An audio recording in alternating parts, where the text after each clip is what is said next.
Salam alaikum, j'espère que vous allez bien. Alors, nous allons procéder à la correction euh, des deux exercices que je vous ai donnés auparavant. Alors là, bien sûr, je vais essayer de voir pour le premier exercice. Mais avant de commencer, normalement, je m'attendais que vous faites les deux exercices, vous m'envoyez c'est-à-dire la correction en commentaire, mais je vois qu'il n'y a personne qui a envoyé la correction. De toute façon, pour cet exercice-là, pour ces deux exercices, je vais faire la correction, mais la prochaine fois, j'aimerais bien qu'il y aura bien sûr qu'on appelle un feedback de vous, ça veut dire est-ce que vous avez fait les exercices ou non. Alors pour le premier exercice, c'est un exercice dans lequel on ne va pas utiliser l'encapsulation. Par contre, dans l'exercice 2, on va utiliser ce qu'on appelle l'encapsulation. Alors, puisqu'ici, vous remarquez dans notre exercice, on n'a pas demandé c'est-à-dire de créer les méthodes getter, etc. Donc, premier exercice 1, créer une classe Java Circle ayant l'attribut rayon, ajouter un constructeur avec paramètres. Définir deux méthodes, méthode surface qui calcule la surface, une méthode périmètre qui calcule le périmètre du cercle, bien sûr. Créer une classe exécution qui récupère le rayon d'un cercle, puis affiche la surface et le périmètre. Donc, on va commencer par le premier exercice. Ok, donc ici, on va essayer de créer un nouveau projet. Java Project. Et l'appeler par exemple série exercice. Voilà. Ensuite, on va créer notre classe. Une classe avec un package que vous appelez par exemple série. Je vais donner le nom de exercice 1. Voilà, je clique sur Finish. Alors, une fois notre classe est créée, donc c'est demandé bien sûr ici si on revient dans notre exercice, c'est demandé de créer une classe Java. Alors, je vais l'appeler par exemple ici cercle, parce que le nom c'est cercle, donc je vais par la suite renommer rename file circle.java. Ça permet de renommer le fichier ici par le même nom que vous avez choisi pour la classe. Ensuite, ayons les attributs rayon. Ajouter un constructeur avec un paramètre. Donc je vais mettre ici public float rayon. Voilà. Ensuite, on va créer le constructeur de la classe. Alors pour créer le constructeur de la classe, donc on va mettre public, on va l'appeler cercle. On va mettre ici float r. On va mettre ici, bien sûr, on va mettre ici this.rayon égale r. Voilà notre constructeur. Je vais noter ici constructeur.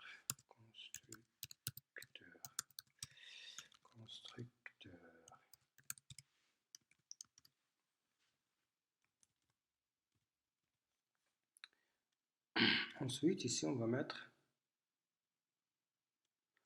créer, définir deux méthodes, méthode surface qui calcule la surface et méthode périmètre.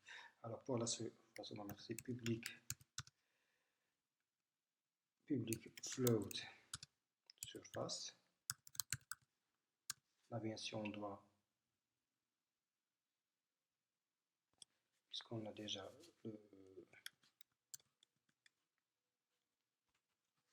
donc surface.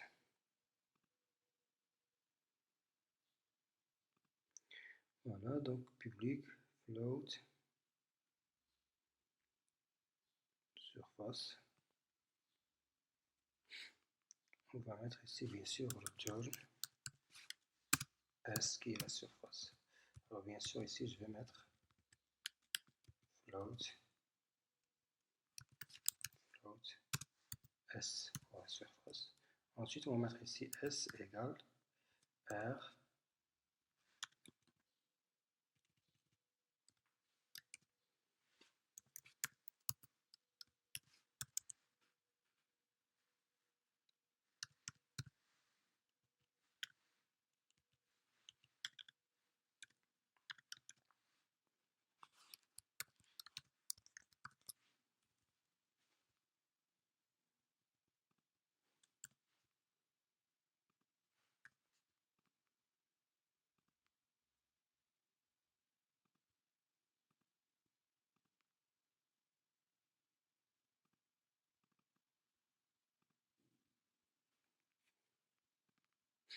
Voilà, on fait la même chose pour notre public float périmètre.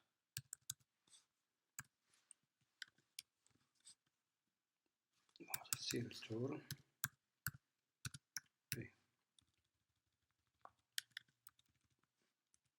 Ensuite float P. P égale 10.rayon fois 2 fois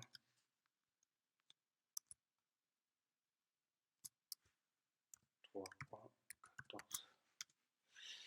Voilà. On va ajouter le cast ici.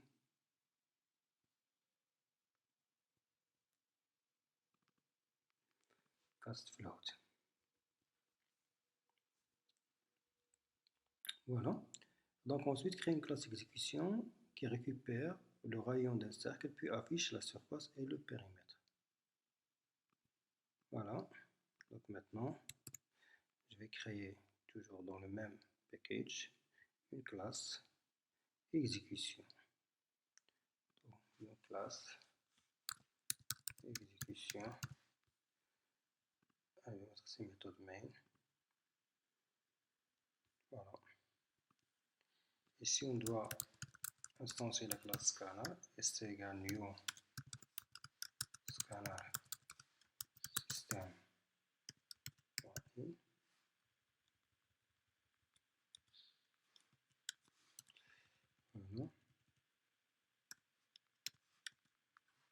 Donc bien sûr, on doit importer la classe scanner. C'est bon. Ensuite, on doit instancier la classe cercle. Donc on va mettre ici cercle, un grand C, cercle petit c égale new cercle. Alors, le problème ici, on doit normalement donner le rayon. Alors, pour le rayon, on doit d'abord le demander à l'utilisateur. Donc on va prendre par exemple une variable qu'on va appeler, je vais l'appeler par exemple R. Voilà. Donc on va demander à l'utilisateur, juste avant je dois déclarer float R. Ensuite system.out.print,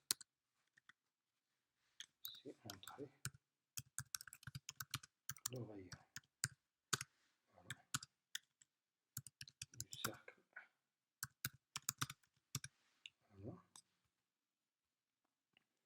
Ensuite, ici, on va mettre tout simplement R égale sc.next float.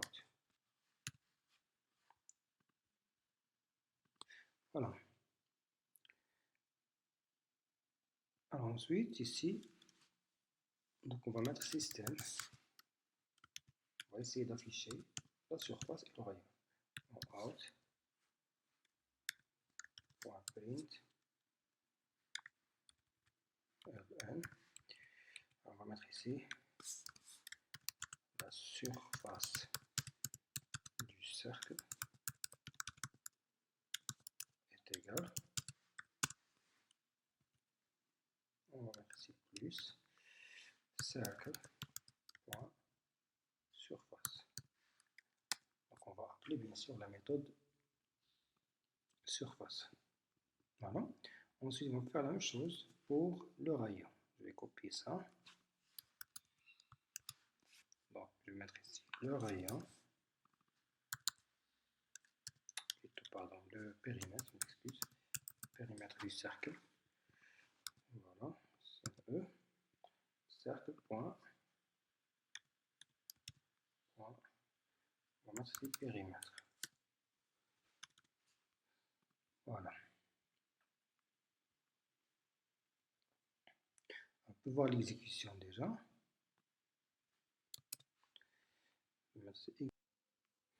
Voilà, donc entrer le rayon.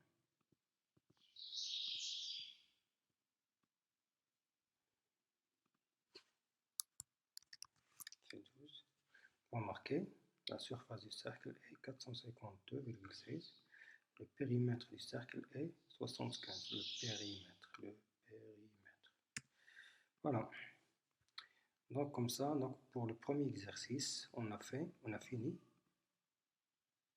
Ok. Maintenant, on va voir avec le deuxième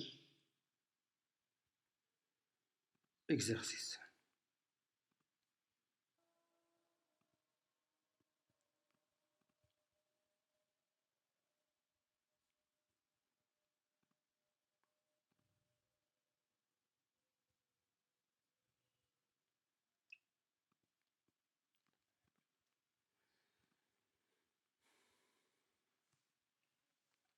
Alors maintenant, on va commencer notre deuxième. Donc on va rester toujours dans série exercice. Je vais créer une classe que je vais appeler ici. Toujours dans série. Donc je vais essayer de voir.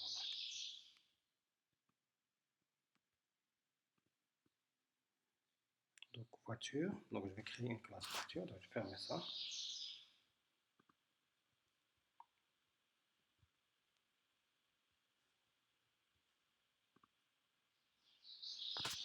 Classe voiture. Voilà. Ensuite, finish. Alors donc, pour le deuxième exercice, on a dit qu'on va utiliser l'encapsulation, c'est-à-dire que la classe voiture va encapsuler ces données. Autrement dit que les attributs de cette classe seront déclarés de visibilité privée et non pas publique. Donc on a ici voiture, ayant les attributs matricule, nombre de places, carburant. Donc ici je vais mettre ici matricule.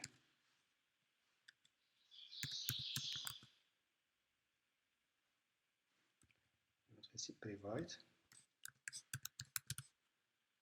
String matricule. Ensuite, on va mettre ici private nb place. Bien sûr, le type int. C'est le nombre de places. Ensuite, on va déclarer carburant. Private string carburant. Voilà. Ensuite, on va créer le constructeur de cette classe. Alors, dans ce cas-là, on peut clic droit, on va dans source, on va ici dans generate, on va mettre bien sûr constructeur.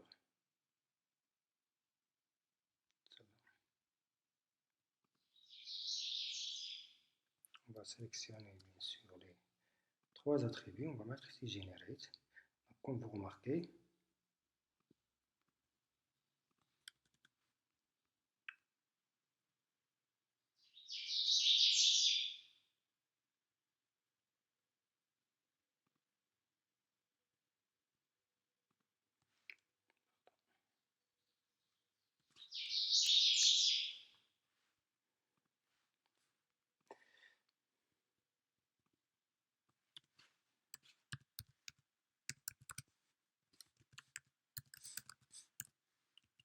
on va créer un constructeur sans argument.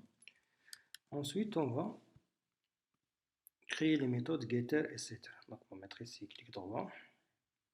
Vous allez dans source. On va mettre ici generate, getter and setter. Je vais cocher tous les attributs. Generate. Donc, ça permet bien sûr de générer tous les éléments setter et getter selon bien sûr le nombre d'attributs qu'on a dans notre classe. Voilà. Créer une méthode qui permet de déterminer la vitesse moyenne de cette voiture pendant cette voiture s'il a parcouru une distance donnée. Donc, créer une méthode qui permet de déterminer la vitesse moyenne de cette voiture si elle a parcouru une distance donnée en kilomètres.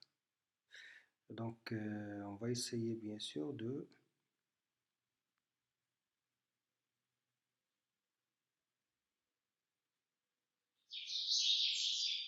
alors dans ce cas-là, bien sûr, on aura besoin de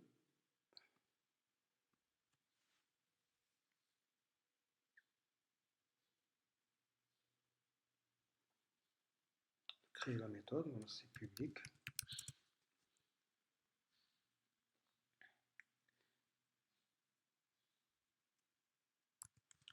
Float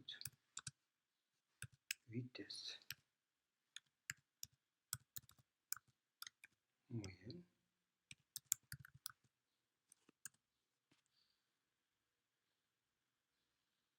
Alors, donc on a besoin ici de la durée.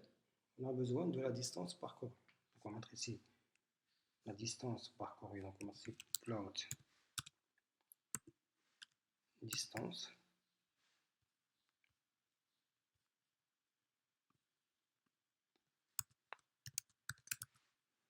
Ensuite, float durée.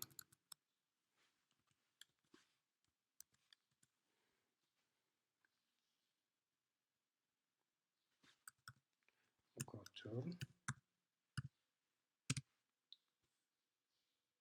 vitesse. Float vitesse.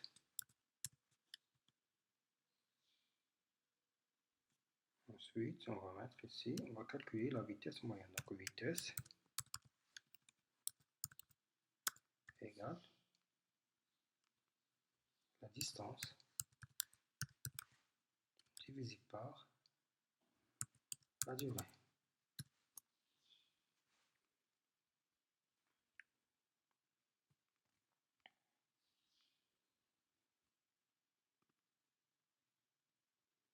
Voilà. Ensuite, on doit créer la classe exécution. Donc ici, puisque j'ai déjà ici une classe exécution, je vais créer exécution 2 par exemple. Donc new classe exécution 2. Voilà.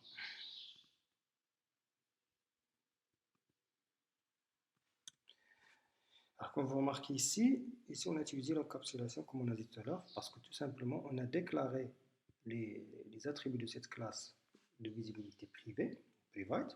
Ça veut dire on n'a pas accès directement, c'est-à-dire à ces données, sans bien sûr passer par les méthodes set et get.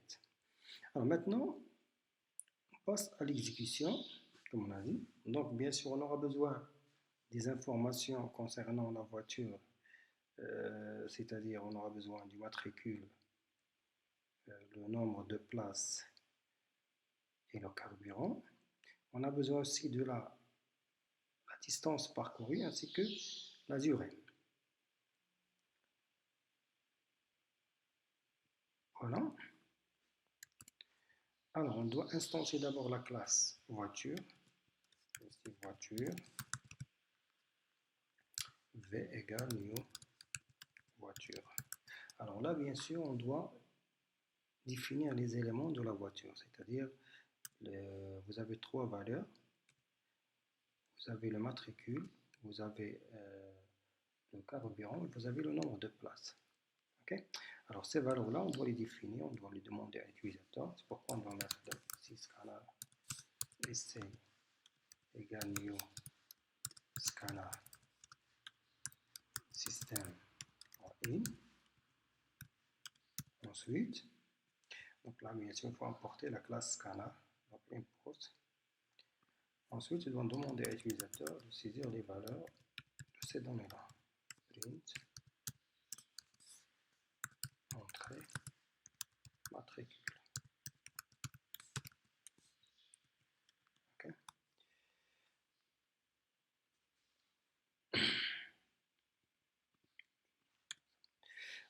entrée matricule. On va mettre ici. On doit déclarer les variables, bien sûr. On a besoin de déclarer string matricule. Ensuite, on doit déclarer le carburant. Et bien sûr, sans oublier de déclarer le nombre de places NB.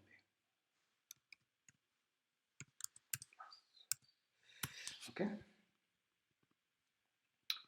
Alors, donc ici, on va mettre matricule égale st.next. Voilà, tout court. On fait la même chose ici pour le carburant.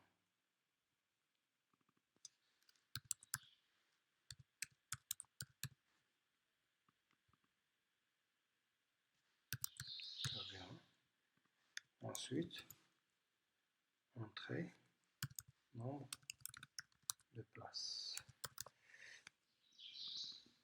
NB.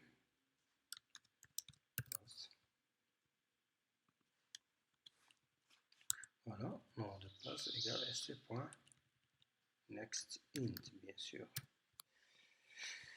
Voilà, donc maintenant on a les données qu'on va définir pour notre classe.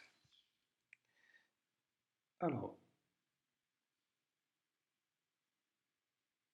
donc ensuite,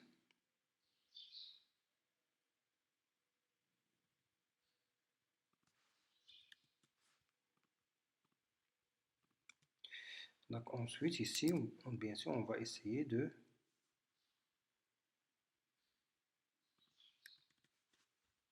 utiliser ce valeur. On va essayer d'instancier la classe. Alors, c'est plutôt de donner les valeurs pour pouvoir instancier la classe voiture. Alors, ce qu'on va faire ici, donc on va mettre voiture v égale new voiture. Donc, bien sûr, c'est un constructeur sans argument. Ensuite, on va mettre ici v.set. Alors là, bien sûr, par exemple, pour le matricule, on va mettre notre matricule. Et la même chose, v.set, carburant, voilà. Ensuite, v.set, nombre de places. Ensuite, si on veut afficher les données, on va mettre system.out.print. Par exemple, ici, par exemple, maths, parce que j'ai défini ici maths. Là, je mets carte. Là, c'est NP place. Voilà. Alors, ensuite, je vais mettre system.out.println. Par exemple, matricule voiture. Je vais afficher le matricule. On va mettre tout simplement v.get carburant, get matricule, pardon. Voilà. On va faire la même chose.